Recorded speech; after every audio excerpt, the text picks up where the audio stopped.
What's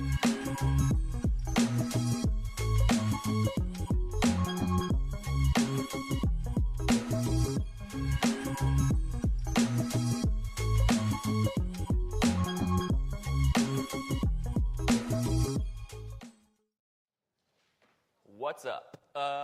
Yeah, so I'm Josh. I work at a company called Huge. We're in Shoreditch. I'm American. That's kind of the beginning of it. Yeah, I'm here to talk about this. Basically, people always come to these things, and especially agency people turn up and show a bunch of work and never really actually talk about anything that goes into it. So I wanted to do something different and kind of talk about my friends, basically, and all the people that I work with, because I think creating a place where people can do great work and having strong people around you is often kind of more important than actually the output. The output is an outcome, not necessarily the goal in the first place. Well, that is the goal, but you need the tools to get there. So I'm going to start with this. That's Pilar, but this was a Kickstarter that was created by Jin, who is a user experience lead in the New York office. And this is a really great example of, I think, kind of leadership from the middle, right? Jin, her title is user experience lead, but she doesn't have direct reports. She doesn't manage a team or anything like that. But she had this idea for to basically ladies kicking butt, feminist kind of swag, basically. And then she just kind of went out and did it. No one asked her to do it, and it became this massive rallying cry within the office. So it's percolated throughout the whole network. If you go to the New York office today, you see people walking around with this stuff. Everybody's been super, super supportive of it, and it's one of the coolest things I've seen happen. But it just kind of came from nowhere, right? She was kind of enabled to kind of do whatever she wanted, and this is kind of what she came up with. And what's cool is if you know her, she's a very quiet person. She's a bit of an introvert and all that kind of stuff. But because of the environment that she works in, she feels comfortable to kind of do this kind of stuff, and she's been really, really successful with it. And I see these kinds of things happen a lot, internally at Huge, and it's made me think a lot about why. And the semi kind of controversial thing that I will say is that I truly believe that any creative person who needs to be actively managed is more of a liability than an asset, and they should probably go work someplace else. Because realistically, there are jobs where you need people that need to be actively managed, and their jobs kind of like this. Where sanitation, standardization, all that kind of stuff is really important. But that's not what a design job is about. You know what I mean? Your job is not to kind of repeat the same thing over and over and over again. We don't work in manufacturing. It's not the vibe you want to go for. Every agency has the agency reel, so I'll make you watch it. But our job is to make stuff that stands out. You know what I mean? Our job is to make stuff that people are that people love and enjoy. We always want to make internally we talk about how we always want to make things that other people are going to copy. We want to make we want to work on projects or create work where people are like, shit, I wish I had done that. And that's just not kind of what I think traditional management results in. If you're worried about timesheets and budgets and resource allocation and all that administrative shit, it's at the cost of doing stuff like this. And I see that a lot. That you see people kind of really, really worried about I want to be in charge. I want to be a manager. I don't want to worry about how many people I have reporting to me and all that kind of stuff. And at the end of the day, it really doesn't matter. You know what I mean? Producing great work is more important than who's in charge. And I think people like Jin are a really great example of people who she's not really responsible, quote unquote, for anything other than the work she produces. But she has established herself as a leader within the company and somebody that other people kind of aspire to be like or really want to work with. And I think that's kind of a more noble, I think, aspiration than simply hey, I want to be king shit of fuck mountain at the top of the org chart. Swearing in conference talks always works, so I highly recommend it. So yeah, I wanted to talk about I started to get thinking what makes good leadership, and so I kind of boil it down to these 5 things. I don't think this is exhaustive by any means, but I always try to do these things so that it's accessible to kind of anybody, and give you at least something to think about that you can actually take away and do something with yourself, whether or not you are the CEO or the guy in the mailroom. So I'll start with aspiration. I didn't really know kind of the best way to couch this, but it's aspiration, kind of vision, all that kind of stuff. always put in quotes in talks too. That's a good way of cheating. So yeah, this quote by Thomas Edison is something that I bring up a lot. Opportunity is missed by most people because it's dressed in overalls and looks like work. I see a lot of people that come, I get a lot of especially young designers who come in and they're like, oh, I want to work on Nike, you know what I mean? And it's like, well, there's over 1,500 people at our company and there's 3 Nike projects, so your chances are pretty low. You're going to end up working on other stuff. But I think a lot of people forget the fact design is work. You know what I mean? You're not there to create art. We're here to solve problems. We're here to help our clients reach their goals and achieve better things. Design's the work of solving problems. It's about turning trash into treasure. It's taking something that's potentially fundamentally broken and fixing it and taking it to the next level. And it's odd to me how often we can forget this. Like I said. So when I talk about aspiration, I kind of go back to the thing I had a creative director say this to me at one point, and I was a little bit dumbfounded by it. I was like, oh, then over time I've kind of actually, really come around to this. And sometimes clients come to you and they have a vision and it's great, and sometimes they come to you and they don't have a vision and you have to help them come to it. But I think this is always fundamentally true. And when you start talking about accounts like Nike or any of the kind of bigger big names of Apple, we want to be like Apple. It's really easy to kill it on Nike. You know what I mean? As an example, all the hard work's been done for you. The brand is great. They have all the best stuff in the world. But where it gets a lot harder to really kill stuff is when you're working on brands that aren't so sexy or aren't obviously really cool things to work on. And so one of the examples of this is Money Supermarket. I think everyone in this room probably is aware of who Money Supermarket is. But this is kind of, as we've watched kind of digital transformation or the digital evolution happen, all the easy stuff has kind of already been done, right?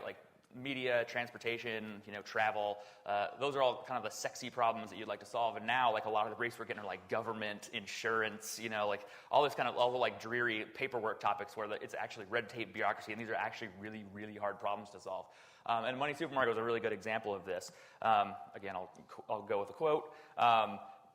When we got the brief, I was like, oh man, this is going to be rough. It was 56, something like that, 56 product verticals all across mortgages, finance, insurance, all the kinds of things that no hot shit millennial is going to be like, oh man, I can't wait to work on that. But you've got to find a reason that you can be passionate about it. Because if you think about all the things that are happening in Silicon Valley right now, these are the problems that are the most kind of the most relevant and useful for humanity. So just kind of run you through one of the things we wanted to do is with the Money Supermarket project was basically just create something that was a little bit surprising and really differentiate them from all the other kind of dreary price comparison sites that are out there. And so I'll just kind of show you a couple of screens from this. The whole structure of all these pages was tools, data, content. So the whole idea was when you land on the home, this is the car insurance journey, obviously. If you land on the top of this page, it's just get people into the process as quickly as possible and try to return data with interest as quickly as you can. So when you come to this page, it's what are the 1 or 2 questions we can ask that'll give you the most relevant response as quickly as possible. So here it was postcode and reg number. Between those 2 things, you can pretty much tell somebody what they're likely going to pay for car insurance because you get all kinds of good information back. The other thing, too, that was really cool about Money Supermarket, they're the only price comparison website that's not underwritten by an insurance company.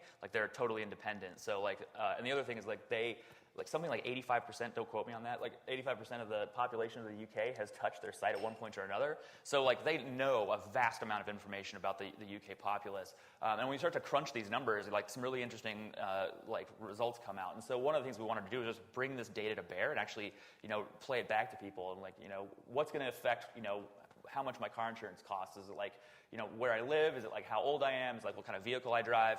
And you get some really interesting anecdotes out of this. It turns out doctors are actually one of the worst segments to try to insure because they work odd hours, they drive nice cars, and they're tired a lot, so they end up crashing very expensive vehicles. Whereas kids, pretty much, you'd think would be hard to insure, but they actually drive crappy cars that no one cares about, so whatever. And then the bottom of this page is basically just content.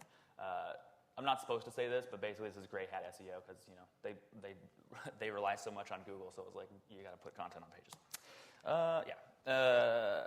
This is being videotaped, so I probably shouldn't get too much into the shady shit that we do.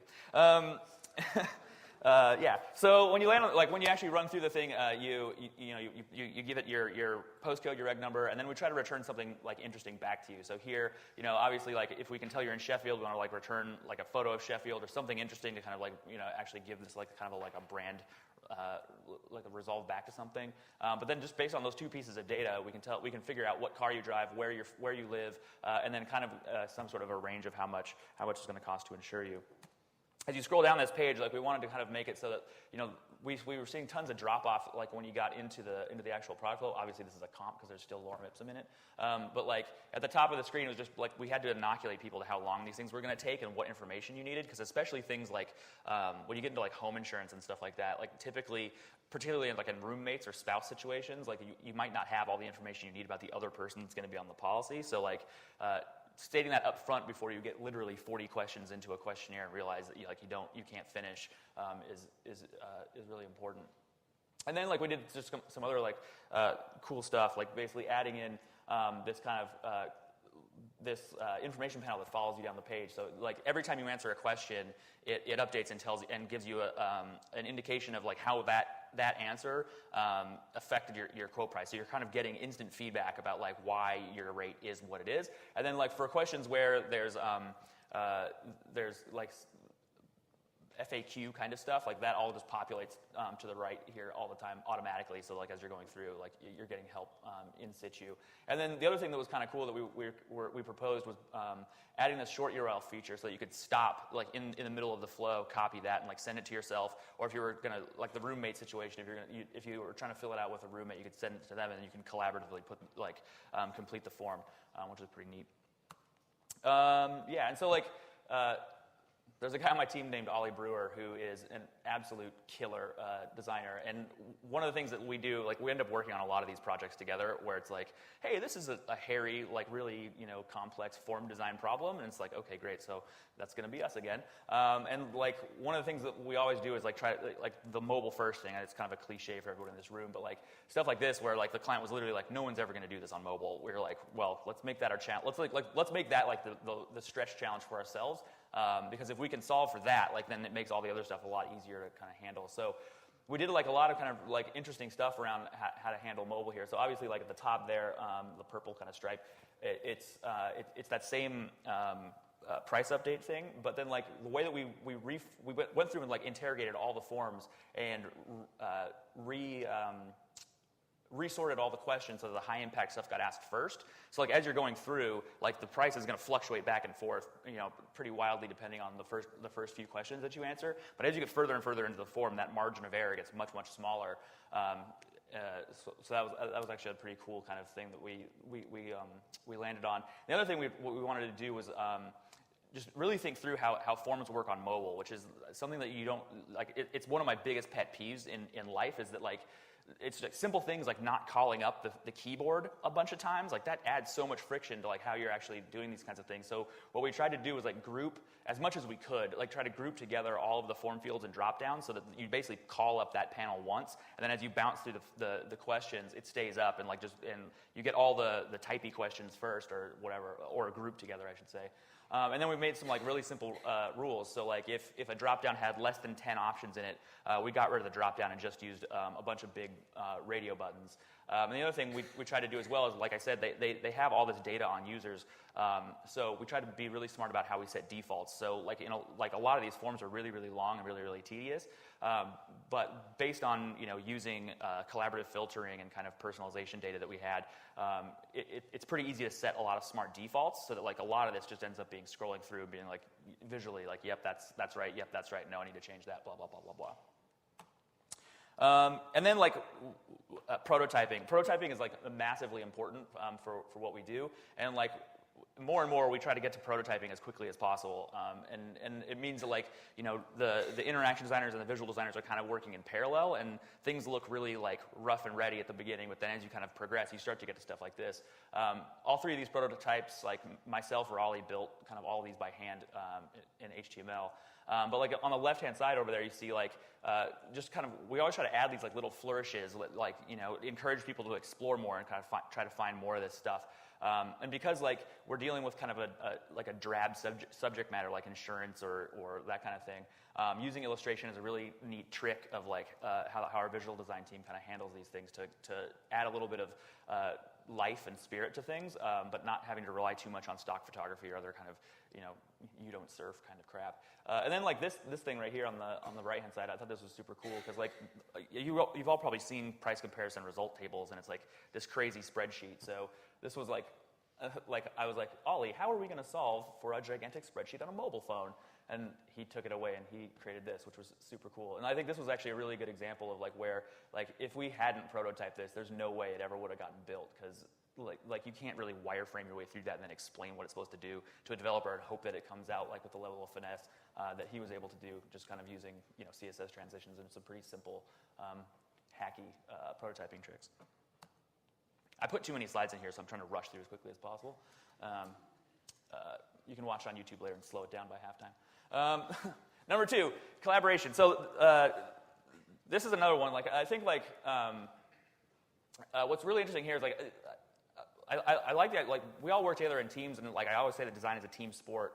And so like we try to kind of like I think inspiring others is a really important thing. And so like we were working on some auto like car company work a while ago, and they asked for like one of the guys on my team had an idea for, this guy Rasmus had an idea for a window sticker, and he's like, well, we can make an interactive window sticker. And it was like, oh, how are we going to do that? And he's like, I think I can hack it together. And so he just used basically, I think this was with whatever that Xbox thing was. I forget what it's called now. It's similar to Leap Motion or whatever, and a projector that's just like, it's flipped, and like a thin film on the back of a piece of glass. And he was able to create like a touch interface out of kind of like really basic and cheap tools. And this was another one of those things where it's like, if we had just kind of explained how we thought this could work, it never would have went anywhere. But he was able to comp this thing up in a couple days. It's obviously really crappy looking right here, but like you can definitely tell that there's like the seed of a really good idea there. That was really, really cool. And then like you see this kind of stuff, and like the rest of the team was like, oh my god, like I got to step my game up. Like Rasmus is running circles around us. That was pretty cool. Another thing that like this is also a Rasmus project that he and I have worked on. We're actually running this out in the lobby if you guys want to play around with it. It's called Huge Tunes, and we like in the office, like it always ends up being very quiet in offices, and it discourages conversation, because if it's really, really silent, everybody always thinks like, oh, I don't want to disturb other people's conversations or other people's concentration, and so like it discourages people from having conversations. So like in an effort to kind of counter that. We always have played music in the office, but then you end up in these weird like pissing matches where like if it's just a shared playlist, it's like, who keeps putting Celine Dion on the playlist? And then no one owns up to it, but it always keeps happening. And you're like, I think it's her, or I think it's him. Like he's the guy. Like I get in trouble because I put black metal on. Everyone knows, but like so what we ended up doing was creating this like really simple Node.js front end. That like just pulls from Spotify. You have to log in with your Facebook account. It's public, and then like anytime you add a song, it basically tells who requested it, so you can actually name and shame the people with terrible musical taste in the office. Turns out it's the finance department, like no surprise there, I guess. And then you can upvote and downvote. So if anything gets 3 net negative negative votes, it just gets pulled off the playlist. And then we've got some interesting tricks in there as well, where if no one has requested anything for a while, it'll just use the last 5 songs that have been requested by the group, and it'll auto-generate a playlist based on that using kind of Spotify's recommendation engine. So there's always music playing, and then like if you want to change the vibe in the room, you can just request a song, and it'll slowly start to shift in the direction of like whatever you're doing. So if you're playing rap music 1 minute, you can like add a bunch of merengue tracks, and suddenly it's Latin passion in the office all day. I should have gone to this faster. I always do this, like QR codes, because I don't think anyone actually uses them, but like, no one's using them. Yeah, the next bit of in terms of collaboration is embracing process. Like over the years, I've become an insane process nerd. And it is like kind of think the most important thing for designers, well, not the most important, but one of the most important things for designers to understand and constantly learn about. Because like this is a good example. Everybody has these like stupid like Post-it note screens, which I'm actually not a big fan of like this kind of Post-it note bullshit. But this was actually a feature prioritization meeting that we did with an energy company that we were working with.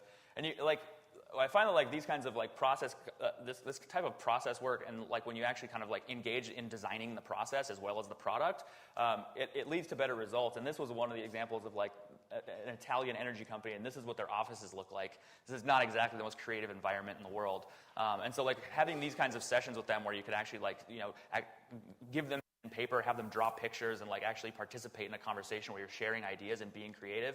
It kind of gives them permission to kind of get out of their day-to-day spreadsheet world of sitting at a PC in a really dreary office and like just punching the clock in and out, whatever. So like I think like understanding this stuff is really really big, right? And like there's a book called Sprint, which I'm sure most of you have probably read. That if you haven't, I highly recommend it. Like this is one of the things like the process changes constantly, and I think it's important to stay on top of that. Ownership and communication. This is another thing too. Like in terms of like not being a manager, I think like encouraging your teams to own things and then like communicate with each other and giving them the freedom to do that is really key. This is a bunch of work we did for Credit Suisse a couple years ago. I like to show the ugly projects because like shouldn't say ugly, but like the more tough projects, I should say, because like these are the places where all this kind of stuff really comes together. And so like Credit Suisse was we're rebuilding a private bank for them digitally. Like private banking is like something none of us in this room probably have any idea about because you have to have like $5 million minimum to get into it. And like they're taking a very human-driven thing and turning it into a digital product. So we're designing from scratch, from nothing. And so we had to cover mobile web, we had to cover native apps, and we had to cover like the desktop application that the relationship manager that's like managing your account sees as well. And then like we totally ripped off the BBC Gel idea, and we do these all the time now, like design libraries for clients. But this is a guy, Akshay, who is on my team, and this is one of our design client meetings in Canary Wharf. And I think like the look on his face is basically like a pretty good summary of how all of us felt the entire time of this project. Where like we walked into this place and it was just like, what the fuck are we doing here? This is unreal. Like those are a bunch of Swiss bankers that are literally in Switzerland, and then like a bunch of us like trying to pretend like we're professionals in this insane environment. But what Akshay's job was to basically own the design library. And so like this project was being run out of the pilot project was being run out of our Singapore office because in private banking, like a lot of the relationships can be literally like 100 years old, and so it's not something you want to screw around with. But there's a lot, because of the Alibaba IPO, they had a whole bunch of like new clients in the Asian market who are a lot more tech savvy, that didn't have a lot of history with the business, and it's a much better market to test in. So like we had our team in London working on this. We had a few guys in Zurich that were like basically client partners and client contacts, so that we were kind of making sure that trains were running on time. There was a team in Singapore that was actually working with our build partner, and then there was like a bunch of support that was coming out of Washington, our DC office, our New York office, and a couple of our offices on the West Coast. And so this became like the sort of like the one source of truth for all of that. And because like Akshay like was empowered to own it, he basically just ran with this, and like basically he became like sort of the arbiter of communication across the entire team, which was super cool to see, because again, like he's not like a super senior guy, like he's just a designer who has an opinion about how design should run, and then like basically because like he just kind of collaborated with other people on the account, they basically created this like very nice distributed way of doing work, so that like as the team in Singapore is making optimizations, the team in London would pick those up for free, and you were never kind of refactoring stuff that another team had already done. It gave us the opportunity to work on like the cool stuff that actually made the experience compelling. And so like when I talk about ownership and communication, I think it's really about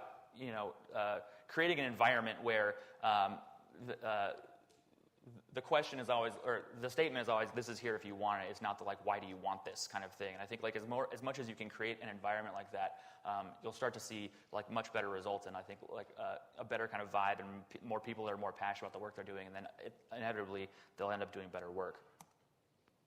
The third thing I want to talk about is teaching. Teaching, I think, is incredibly important. This is Micah. I don't know what his actual title is. He's like a creative technologist, maybe, or he's like a mobile developer. But like he is the new stuff guru kind of at the company. And like he has his, again, not a guy who's like a quote-unquote manager, but he's definitely like a very big leading force within the company. Because if you ever have a question about like some new piece of hardware that's come out, he's definitely taken it apart, played with it, and has some idea of how it works. And every time you go to his desk, there's somebody sitting there like this, and he's showing somebody how it works, and like giving them the tools to kind of build stuff, so that like he doesn't become the choke point for something going out the door or getting done. But like he's always sharing his knowledge with everybody else. And I think like this is one of the things that it's not often kind of like actively encouraged, but I think it should be. Like I think it should be part of our jobs as designers to always constantly be sharing our skills with our people and teaching them, and then hoping that they're sharing those skills with us as well. Because like everything moves so quickly all the time that there's no way that one person can know everything about everything. And so as much as you can share that knowledge and be good at kind of conveying skills, it's that old adage of teach a man to fish. And so. What's my next slide? Oh, so the thing I was going to, this we've actually kind of codified this within the company. A few years ago, in our New York office, we kicked off this thing called Huge School, and then last year we spun it up in London as well. And like the idea behind it was basically like internships don't work. Like internships in design companies are often very, very poorly implemented. You end up as an intern coming in and like doing pretty much nothing all day. You're like ordering toilet paper, and like basically you become like the lackey for everybody that works there. And then at the end of it, we typically, when we were doing internships back in the day, like you'd never hire any of them because it was like, well, he hasn't done anything. Like that guy's like just some kid. And so we wanted to kind of create something that was a little bit more beneficial for everyone. And so what we ended up doing is creating an active training program. And I have a video here that kind of talks about what it is. And you're thinking about, what am I doing here? Am I going to make it? Is my outfit okay? I definitely did not have any formal knowledge, and Huge was where I did my first wireframe. I was expecting to be really intimidated, but people were normal, they were nerdy, they were relatable. The very first day was all orientation, and then we went to a bar at like 4 p.m. The first 2 weeks were way more intense than sort of anything I'd done in school. We're in classes just all day long, and your brain is just exploding because it's so much new knowledge. The initial strategy phase and research, all the way out to a little bit of visual design and sometimes even a little bit of coding. And then you're split into groups, and you're assigned a project. Which is basically like developing a site for 6 weeks. And you have to apply the skills that you learned. So 80% of the course is doing. You have to work with your team and be a project manager. You have to be the UX designer. You have to be the visual designer, and you have to prototype everything. You had to present your work all the time. They're kind of just throwing you in the deep end, and they want you to struggle and find things out yourself. There was a period of multiple weeks where I thought, and we all thought, we're not going to have anything to show them. It was probably one of the hardest things I've ever done, but it was also incredibly rewarding. You get experience at an agency that's very well known, so you know your teachers are good. It's not like in other internships that I have had in the past. You might be working on like real work, but it's like kind of like the dregs.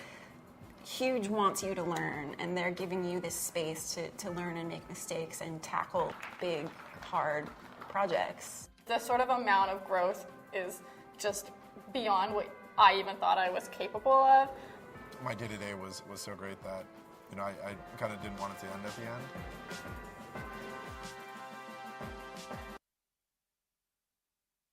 Yeah, I just realized 2 things. One, I shouldn't wear the same shirt in the video that I'm wearing on the stage. And I forgot what the other one was.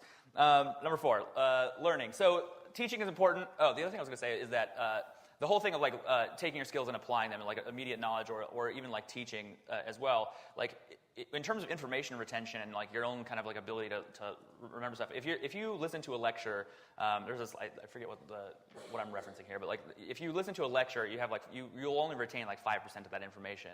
But if you turn around and you can like immediately apply that, or you can start to teach that information to somebody else, it increases your information retention to like 90%.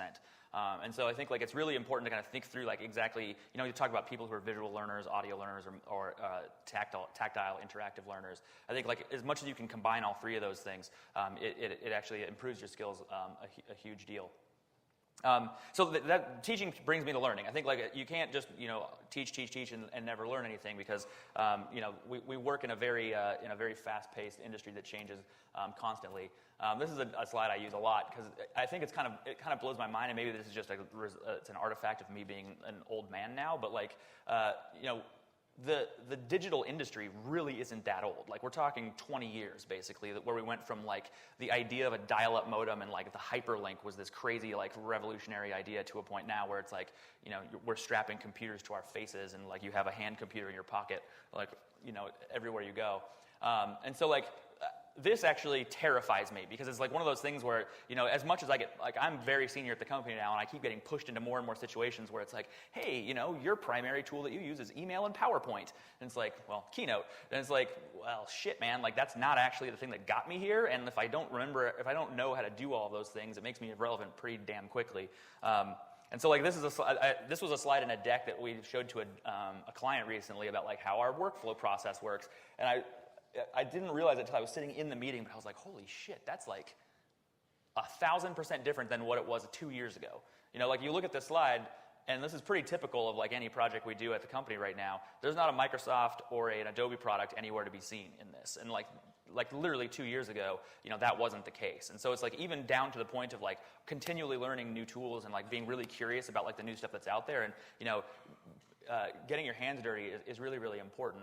And the thing that I think is the most interesting about this is like this is just one instance of this. Like realistically, the tools change a lot depending on what the actual ask is and like how the client is set up. And that's why I say like design the process as much as you design the product, because like this is just like making this work is just as important as the final product, probably more so because it influences it so much. So yeah, like I think like this is kind of like that thing about curiosity is super important. I just went through and I was like, looking at kind of quotes from like people that like know about this stuff, and it's like Walt Disney is like we keep moving forward, opening doors and doing new things because we're curious, and curiosity keeps leading us down new paths. You look at the kind of like the CEO of Dell. With curiosity comes learning and new ideas. If you're not doing that, you're going to have a real problem. The CEO of McCormick and Company. People who are always expanding their perspective and what they know and have that natural curiosity are the people that are going to be successful.